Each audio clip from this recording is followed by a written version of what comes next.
Hey guys, it's Shade here, and we're back from another crazy weekend.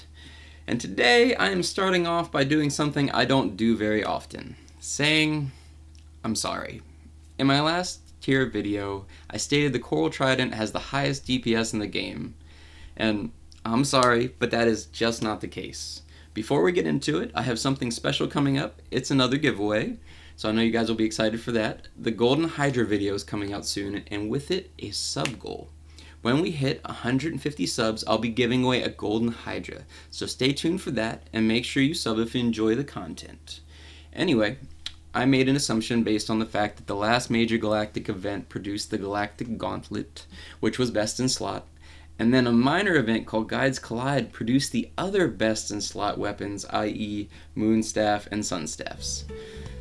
So one would figure that the next major event would have to produce something amazing.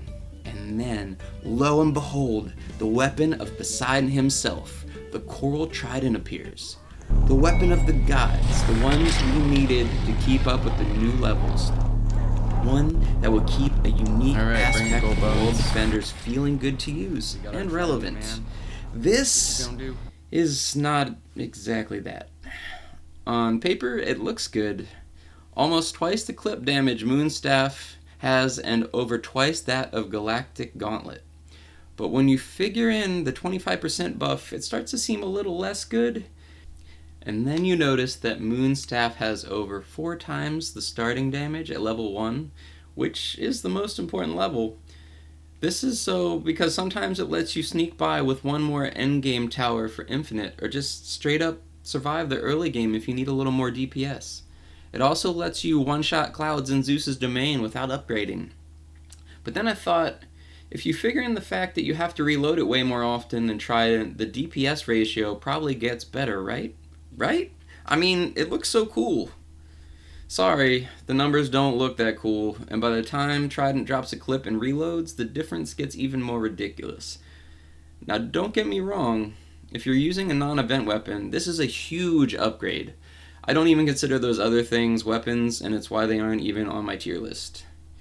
It's just that I love this event, and the ocean theme, and I loved it so much I wanted to be rocking the Trident into the far future. Oh, what's that? What's that bit at the end there?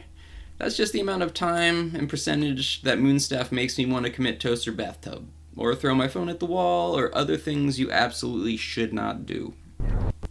That's right, that's the price you pay for using the best weapon in the game, and it may freeze up at the worst moments, anywhere from 20% while we were testing, which is actually pretty good, to all the freaking time on Zeus, often leading to your warrior team's death.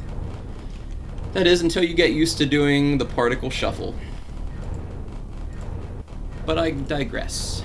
Trident is cool looking, with a cool animation, and on Moonstaff's off days, you may catch me running around with one.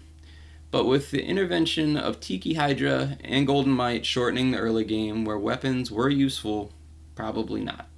Thanks for watching, and I hope you have an amazing day, and we will see you next time.